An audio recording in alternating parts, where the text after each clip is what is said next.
First light carries messages from those on other side, speaking now through bird of blue sky, messenger of holy twilight. Follow her tracks back to our birthright.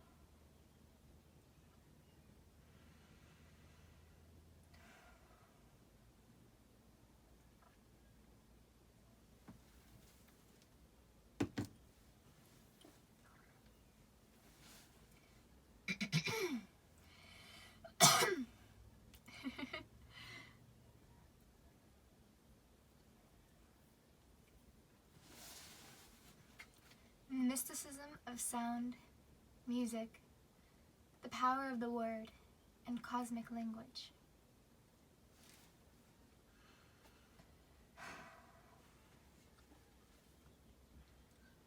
The mysticism of sound, music, the power of the word, and cosmic language.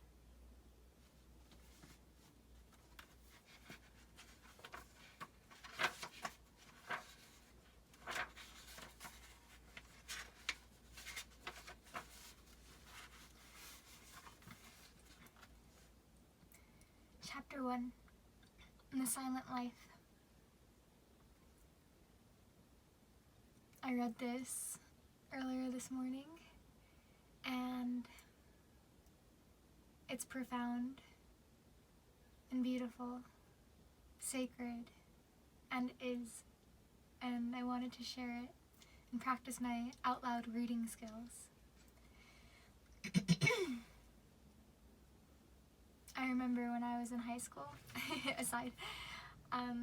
when I was in high school in my English and reading classes, we would do this thing called popcorn sometimes. I'm sure you know popcorn. I mean, if you're in my generation, maybe. I don't know if they're still doing that or if they changed the name. I don't know what the school system is like right now. I know that I was having a conversation about it with my brother the other day, that the school system we were a part of isn't so great. Aside from that, yeah, we used to do popcorn read, which is when the teacher calls on someone and then that someone calls on someone else to read and then someone else to read. I barely ever got picked, but when I did, it was both like terrifying and exhilarating. Like, I loved reading out loud and being able to speak, use my words, because in high school I was also pretty silent and truly in the mind. I didn't really verbalize myself too much too often, at least as far as I know. Like, not from, I don't know, I barely remember high school, honestly. But I do remember popcorn a bit, and I just didn't like how if I would mess up on a word, I would, like, people would laugh or something, or like make a rude comment, and what else? Also, like, there's different speeds of the voice you could use. Like, I think I read too fast at times. So yeah, I am practicing reading it loud once in a while. And this chapter of the mysticism of sound is something that is really enjoyable and fun and playful to read out loud because of how whimsical and magical it sounds, at least through my perception. And so I'm going to try to read it as whimsically and magically as it is. Moment of silence first.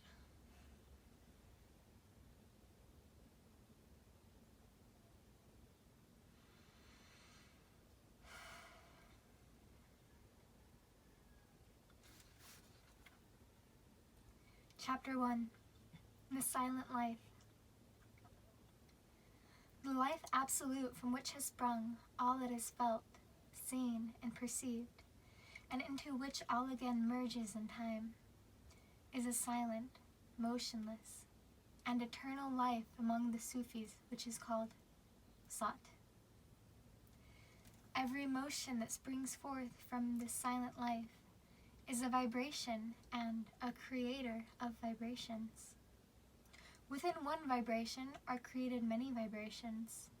As motion causes motion, so the silent life becomes active in a certain part, and creates every moment more and more activity, losing thereby the peace of the original silent life.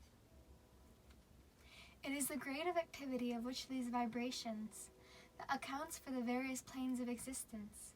These planes are imagined to differ from one another, but in reality, they cannot be entirely detached and made separate from one another.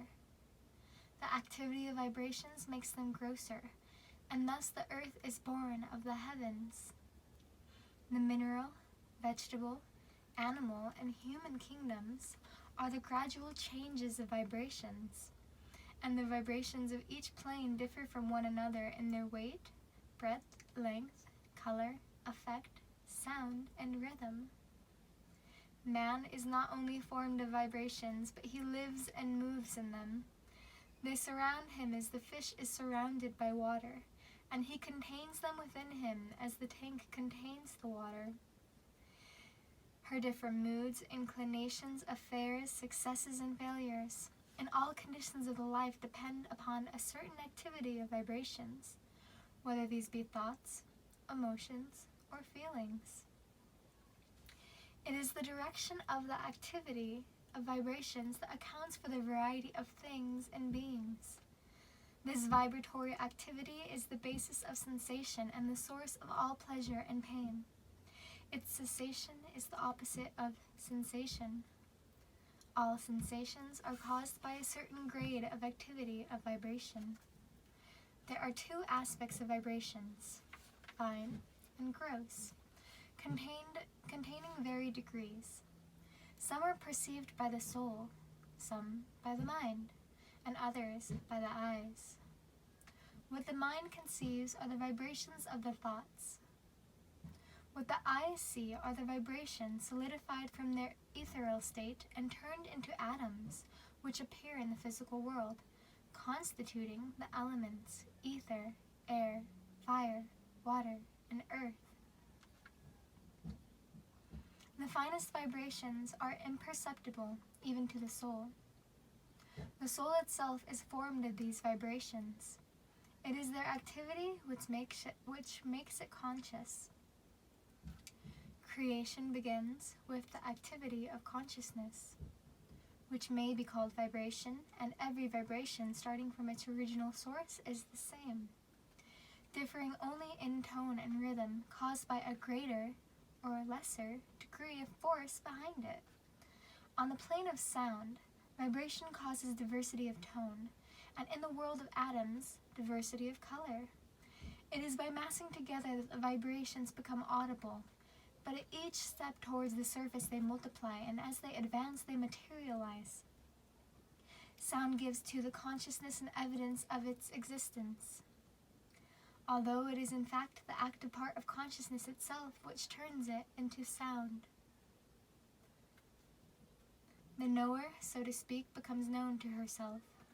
In other words, the consciousness bears witness to its own voice. It is thus that sound appeals to man. All things being derived from and formed of vibrations have sound hidden within them, as fire is hidden within flint, and each atom of the universe confesses by its tone. My sole origin is sound. If any solid or hollow soreness body is struck, it will answer back, I am sound. Sound has its birth, death, sex, form, planet, God, color, childhood, youth, and age. But that volume of sound which is in the abstract sphere, beyond the sphere of the concrete, is the origin and basis of all sound. Both sound and color make their effect on the human soul, according to the law of harmony. To a fine soul color appeals, and to a still finer soul sound. Tone has either a warm or cold effect, according to its element, since all elements are made of different degrees of vibrations. Therefore, sound can produce an agreeable or disagreeable effect upon man's mind and body, and has its healing effect in the absence of herbs and drugs which also have their own origin of vibrations.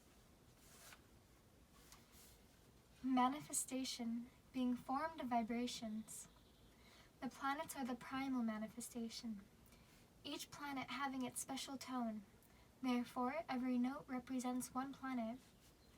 Every individual, therefore, has a note peculiar to himself, which is according to her birth planet.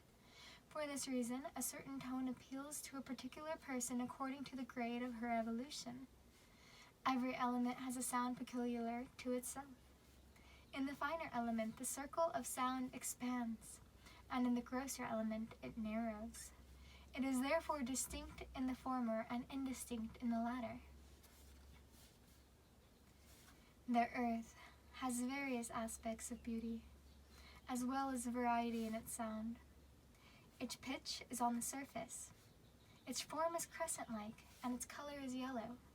The sound of the earth is dim and dull, and produces a thrill, activity, and movement in the body.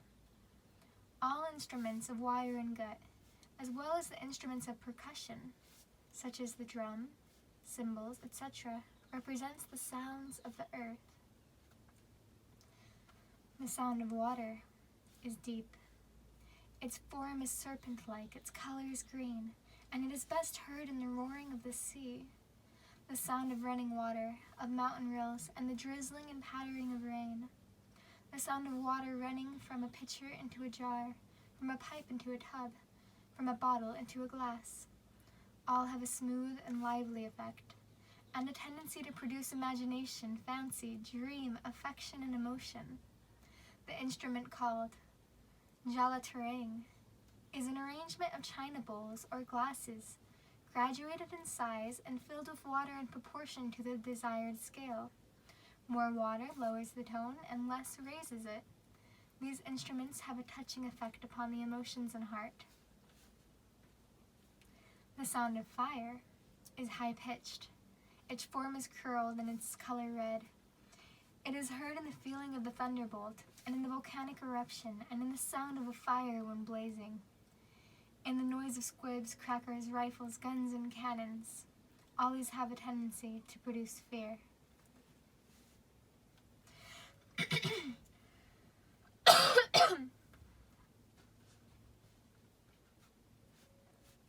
The sound of air is wavering. It forms a zigzag, and its color blue. Its voice is heard in storms, when the wind blows, and in the whisper of the morning breeze.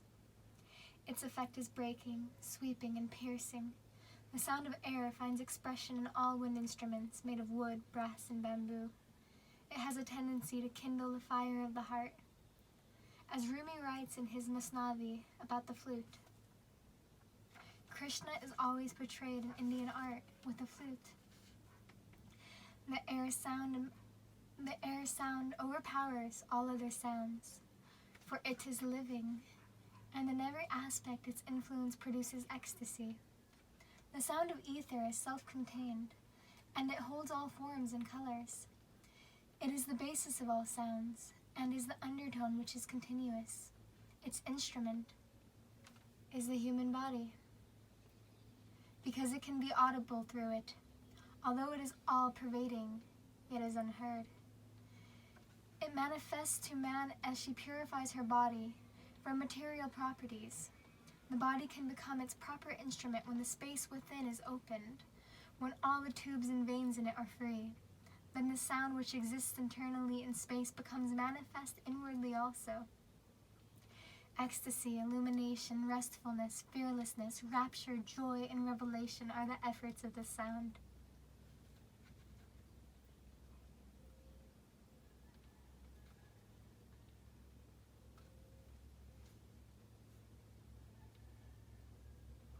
To some, it manifests of itself.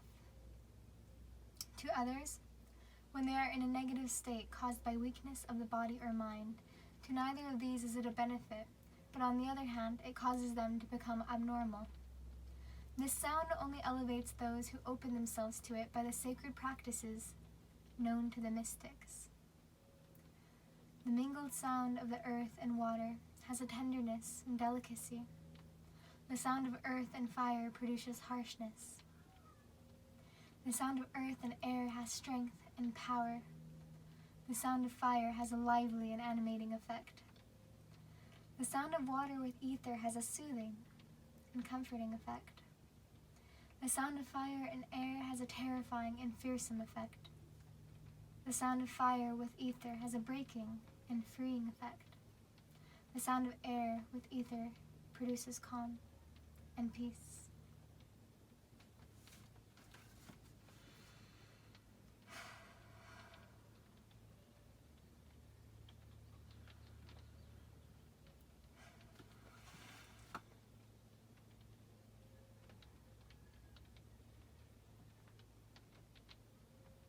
This book is magic. I am magic. Everything is magic. You are magic. When I read about the element of air, I was mind blown. As humans, we are elements of air in form. We are the element of air in form, which is of earth. And the power that drives us is the fire in our soul. The things that we feel, our emotions, are the water.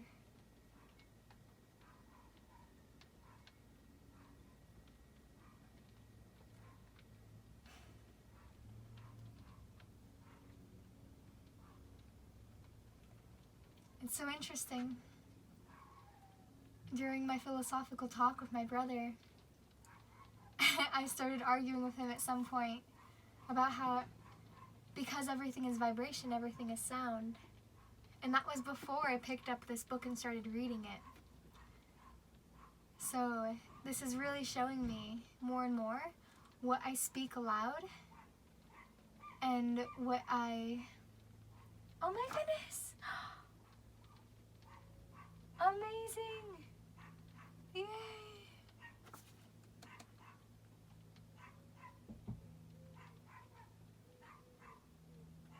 And the dog's barking at the mailman. How classic.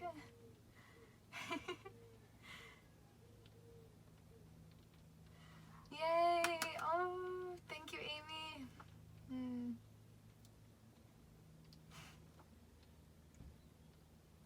My cousin Amy, when I was living with her, we went to California once for her brother's wedding, and it was around Christmas time, and one of her brothers, cousin Kyler, he gave me 2 amazing Christmas presents that I really value and love and honor so much. They're these maps. They're scratch maps. So there's one of the United States and there's one of the entire world. The United States one is smaller, so when I was planning on moving back to Idaho, I was able to send that one here. But the one of the world is a much bigger map and is my favorite. And even though I had, it wouldn't fit in a box, so I couldn't mail it.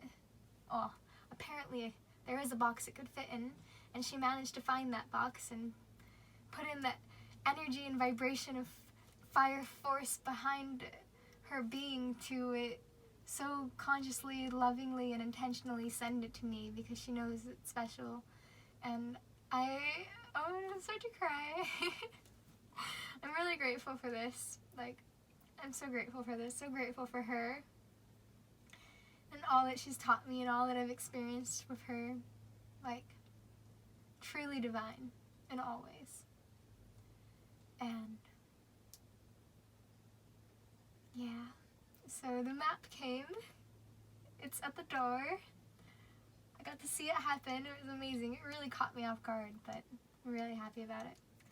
And that's so funny. And I was just talking about how what we put into words, like everything affects everything else. So, and we need to use all the tools that we have to forge our destiny and the reality that we want to experience as like what we want it to be. And it doesn't always seem like we're the writers, because we're not the only writers. There are limitless amounts of realities and writers. Like every single person on the street is a creator, whether they're aware of it or not.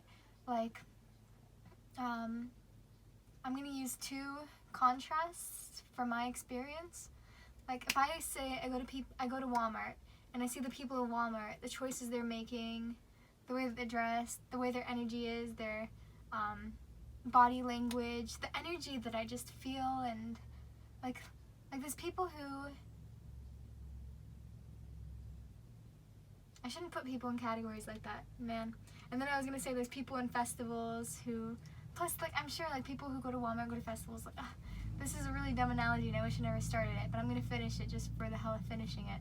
And then like people at festivals are like dressed super colorfully and expressively and like in their heart space, and you feel such good vibes, and they're creating a beautiful environment, and there's like fruits and vegetables everywhere. We're barefoot on the earth and we're feeling one and connected with one another and speaking to each other and playing, and we're basically grown-up kids.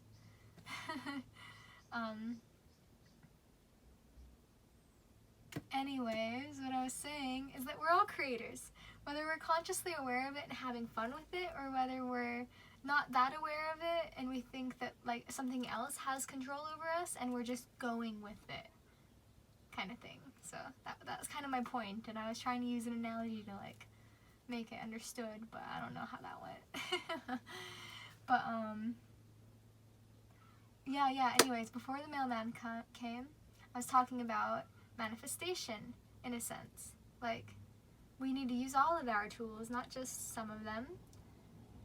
Our voice is a tool, and what I speak becomes apparent. Like, during these videos I've been recording, like, I'm paying attention to see, like, what I say manifests, and there's actually been kind of a few things that have manifest that I said out loud, and then I experienced it in my physical reality in some other shape, way, or form.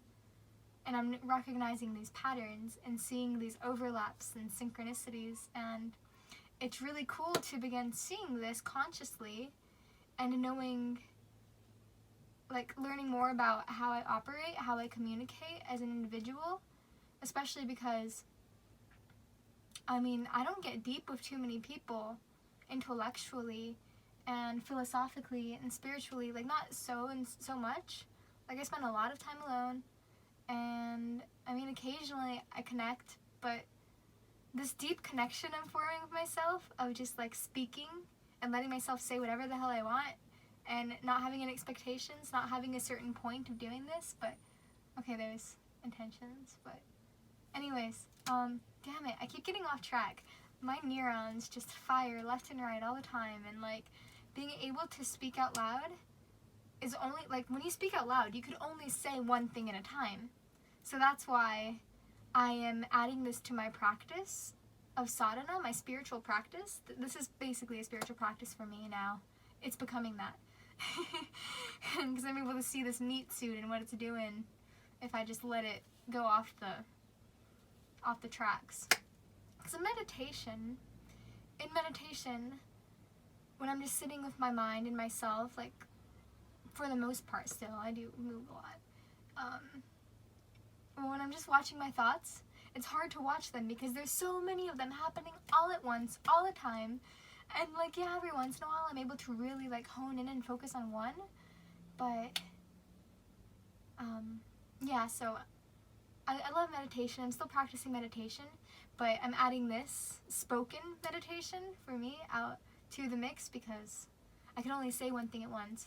So it's helping me sort and file my psyche and consciousness so that I can learn to consciously operate my words and movements to match a vibration and a frequency that calls in similar vibrations and frequencies that I want to be surrounded with embodying and participating in. I almost said I hope that makes sense, but I'm not going to say it because that's something that I habitually say, and I am challenging those habitual sayings, patterns, and movements, and seeing if I could consciously shift them. Because once you're aware of it and you catch it, like, you can not do it and then choose to do something else. That is free will. You know, there's this argument, do we have free will or is everything predestined? Well, both. Because, you know, everything's a paradox. And so yes, there are these ridges, there are these patterns and habits and things that are just like it's easier for these things to happen than anything that would happen on the free will side. And I believe there is a word for this in, I think, Eastern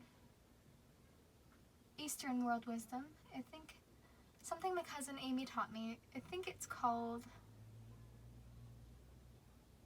I think the ashram also spoke of this, samsara, which are like patterns, the ridges that like are formed. Like, I think of a river and the water is flowing constantly, like in the same path for years upon years, possibly even centuries. And so the water becomes a river and it has that pattern, that samsara. And then say the ocean wants to branch out and have more rivers. Well, it can't just branch out and form another river like that. Like, it, just like the first river, it takes time to form and develop and become the river. Otherwise, the ocean is just pouring water out into a certain direction of land, but then like it spreads out because it's water, and water is fluid. And as humans are also a high percentage of water, and we also are very fluid, which is why our environment is so impactful upon our being. And it could be for some more than others, but our environment is a container, and if we are water, we will most likely mold to our container. Like what people say about us, what's around us visually, the sounds that we hear, and the vibrations and energies that are emitted through the mix of all of that. So there's samsara, there's the already formed river, there's the already formed behaviors, ways of speaking, being, and operating, and seeing, and feeling, and thinking, like in my being, and your being, and all of our beings. And then there's when we say, I want to have free will, because I do have free will, we do have free will, but we have to make that conscious, intentional decision. And we don't just make it and then everything's done.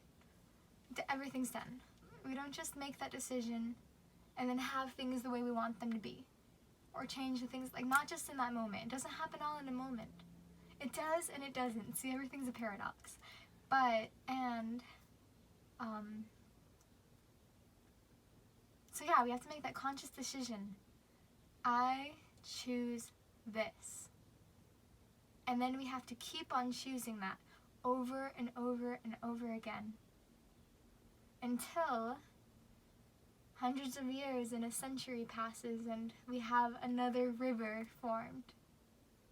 Okay, we're human beings and I don't know how long our lifespan is actually supposed to be, but, the time is irrelevant because time is a concept. And time is meant to keep us in this third dimensional reality of being somewhere and doing something and having a point and a purpose that is dictated by something other than ourselves. And as we enter this fifth dimensional reality, New Earth, especially since this world pandemic has put seemingly everything on hold, then we're now experiencing time in a whole new way.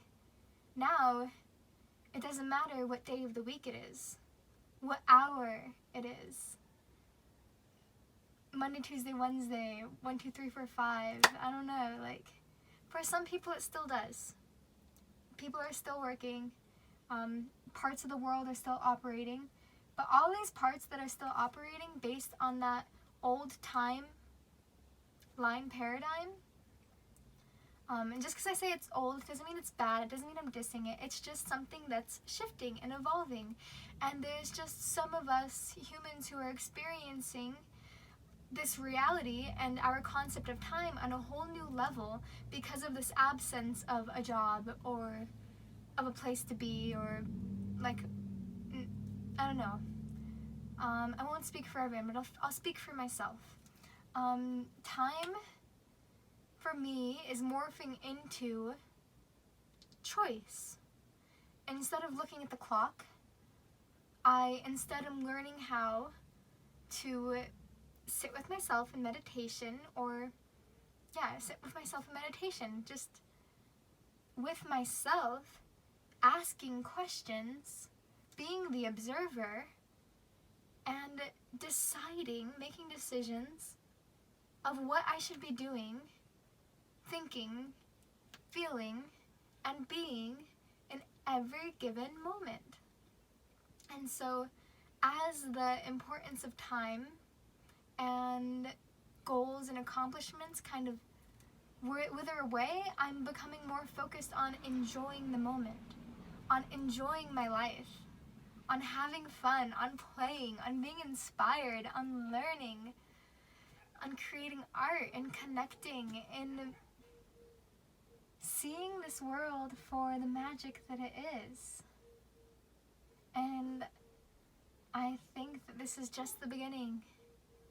I feel and I know that this is just the beginning, and I want to play my part. I am one of many, and the many is all.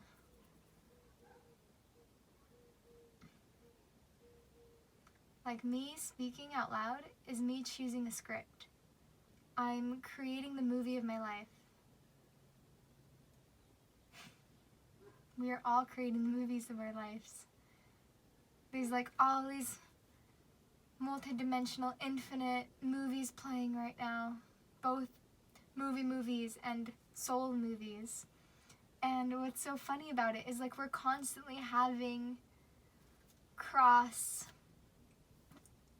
what's it called when two completely different TV shows like come into one? Like a crossover. That's what they're called.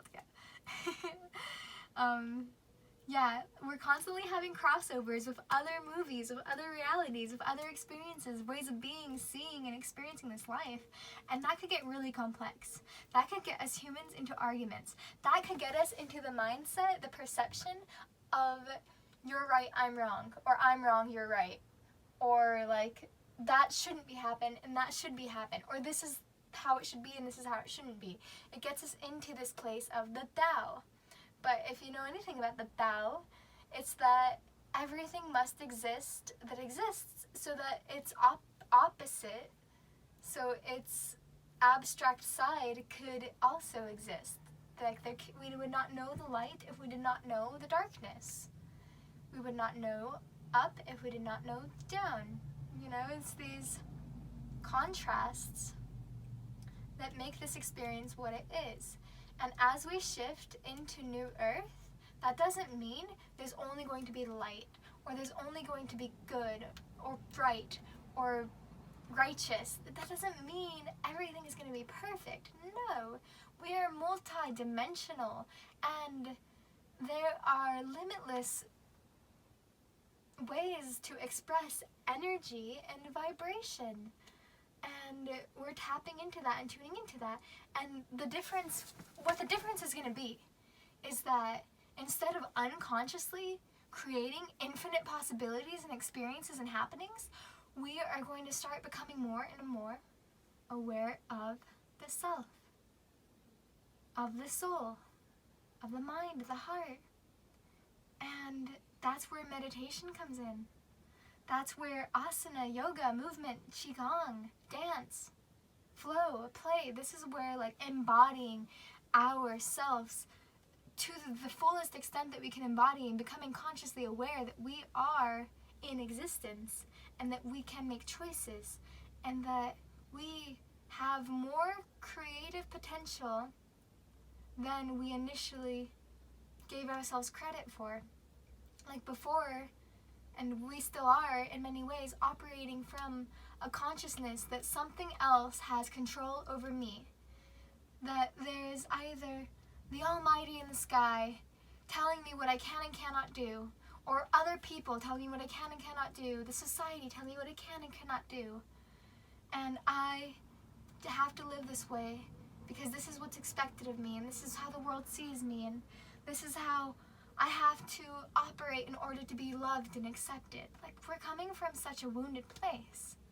And that's why healing and transformation is happening so profoundly on the planet right now on an individual and collective level. I'm not getting my information from the news. It's coming more and more from my heart.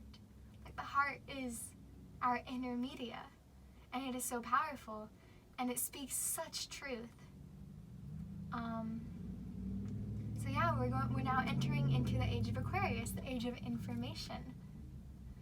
And what is information? Information is vibration. What is vibration? Everything. And we are a part of everything. We are made of vibration. We are spoken air. And so, coming into this consciousness, it's exciting.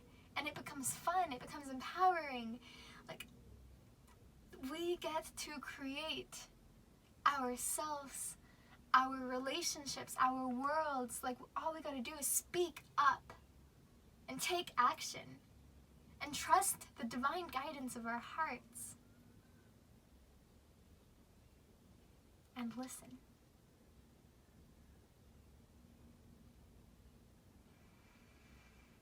Listen to the sound of silence.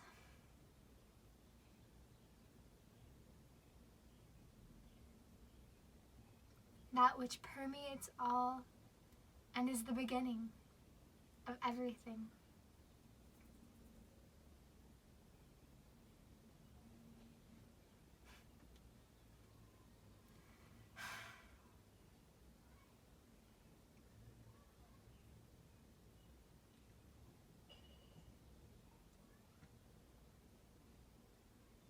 And then become aware of how you feel.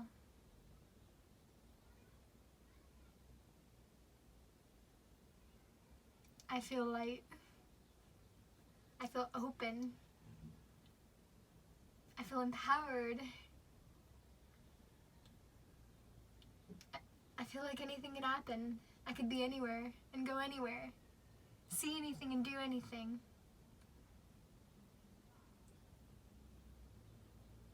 Damn, that feels good. And I know that I only get to experience this feeling and all feelings at the time I'm experiencing them. So in knowing even that, I'm becoming more grateful and more amazed and in awe of every profound moment of existence that's ever changing and infinite. And I want to experience and embody this divine presence of infinite potential, and I want others to also feel what that's like and embody that, so that we can come together with our powerful tool of mind and force of fiery hearts and passion and create this world to be so beautiful and colorful, sustainable, abundant, connected. Like, we're returning to the earth, we're returning to ourselves, we're returning to each other, we're returning to our soul truth.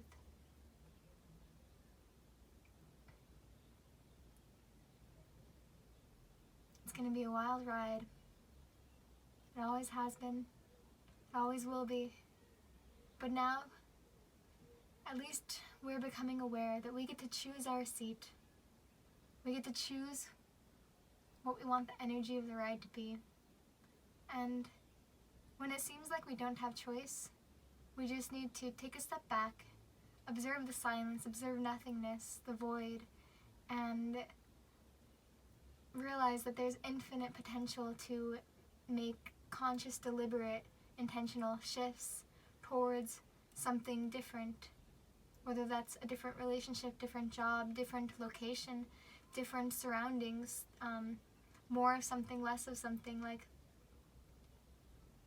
it's a slow pace for how we've recently been trained to have everything in the moment that we want it. Our previous shifting society has trained us in a way to be absorbed in our lower selves, like being gratified instantly so we don't have to work for things or put time into things so that we get the outcomes we want. Like, if we instantly get the dopamine, the good feelings, the rush that we want, that makes us think we feel good and balanced for a few minutes or a short while, and if we just keep on doing that, thinking, I got my fix, you know, like soda cans and popping pills and all this like man-made like distortions of reality, like that stuff isn't real, it's fabricated in factory. And if it's made by us, by hands, like, and not by this earth, then it's us turning against our own kind, which is pretty screwed up. But I'm trusting that there's been a divine reason and plan for everything. It also can just be chaos, but paradoxes again. But anyways, this earth is us, and this earth will not intentionally turn against us. She is forged, made to give us a space to incarnate and protect us, and we need to do the same. We need to begin protecting this earth, getting to know this earth, the flora and fauna, the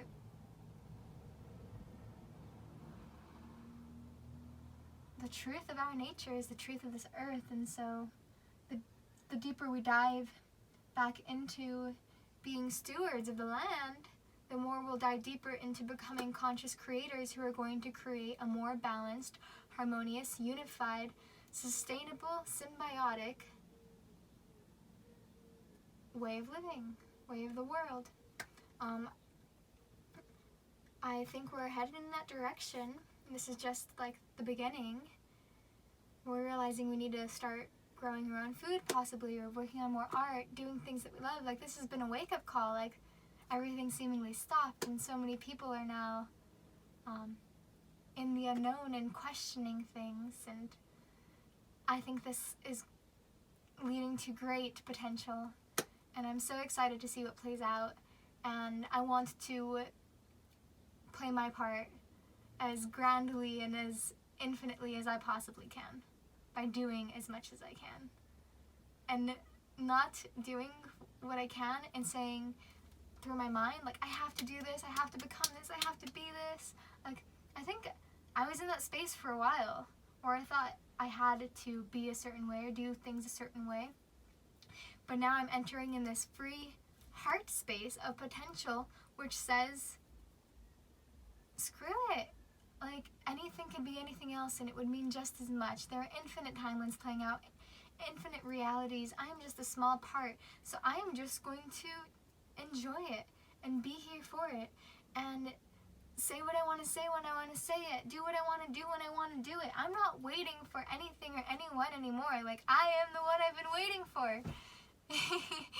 And so that's why I'm hanging out with myself lately, and I feel so fulfilled doing this and creating the environment and habits and new thought patterns, and like, it's a progress. And like, I'm not who I want to be all at once. I'm not living the life I want to be all at once, but that's only if I'm in my mind. If I'm in my heart, I'm right where I'm supposed to be. I'm in my heart, I'm doing right what I'm supposed to be doing. I'm in my heart, and I feel brave, confident, strong. And I know that I'll always seek something more, because I am a mystic. And I choose who I am. I choose what I see, what I feel, through my perception.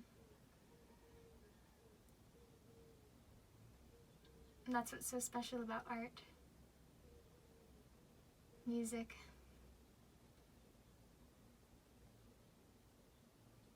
Because everything is silence. Silence waiting to become something. Silence waiting to be spoken into.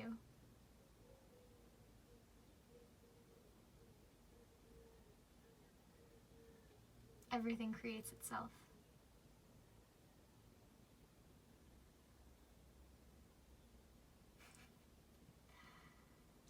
Woo! I feel good.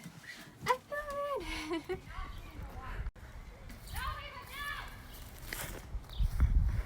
I hear someone yelling at their child.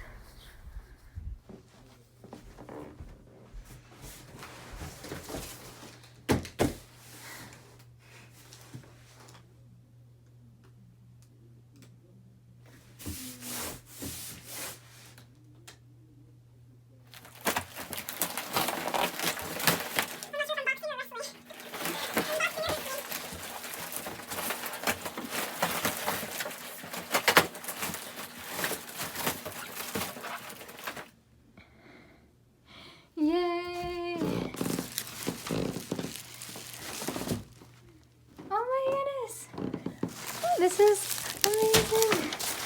And this is a map, a world map that my cousin Amy has sent me. Oh, I'm so grateful. Amazing. Wow! It's quite a wrestle, or should I say, a boxing tournament opening this thing. I'm so excited. Amazing. Amazing. Transformation. Magic.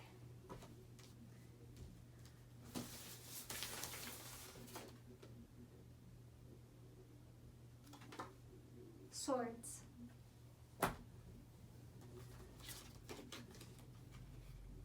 These are so beautiful.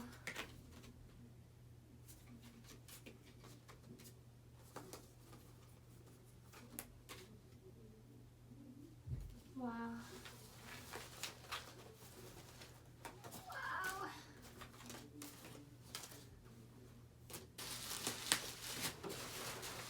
I see, they fell out through here.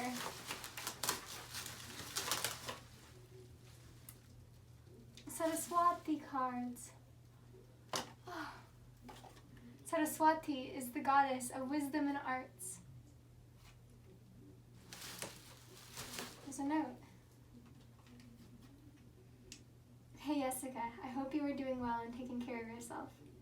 I'm sending you Goddess Tarot cards to explore. Hope you like them. Enjoy. Siddhartha. Oh.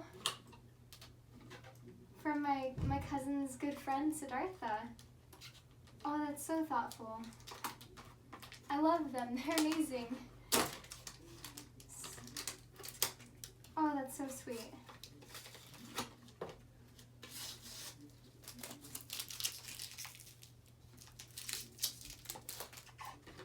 Oh, I love them. And the Goddess Tarot. I'm so happy. This is my second deck of tarot cards ever. Thank you. Like, I haven't been exploring, I haven't been reading my tarot cards lately. I love the deck I have, Visions of Gaia, but I just haven't been feeling so connected to it lately or inspired, just because I know a lot of the cards, and so this is going to be really fun and exciting for me to get into, and I can't wait to do some readings for myself, for my friends, for the world. I think I might even try a collective reading. I've been called and thinking about doing that since I've been getting comfortable using my voice, being seen and heard. So, yeah. Oh my goodness, these are so amazing. I can't wait to dive into them.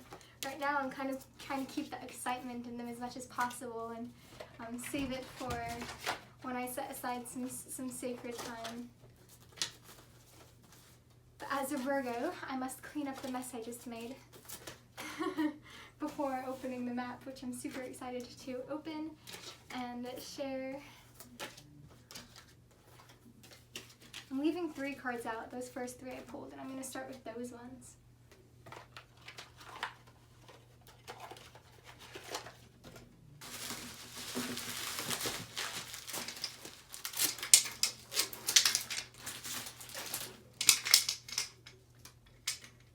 My mom actually got this for me at a yard sale about a month or 2 before I left to cross the country to live with my cousin. And I packed it in the car and had it with me, and we had it hanging in our apartment in Maryland. So I was super thoughtful for her to send this back too. I didn't even think about it, but I can't wait to hang it up somewhere. Don't know where yet, but I'm excited for that. And then it's beautiful.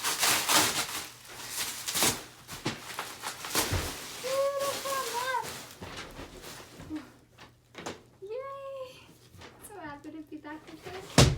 Oh.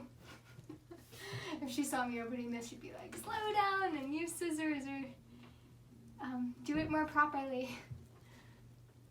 I would have like saved so much time and energy if I did, but I'm just grateful and happy. Thank you, thank you, thank you. Where should I hang it? In here? Maybe under the other one? Maybe it would be too full. Let's see. Should this go perhaps here? It's pretty low, but it might work.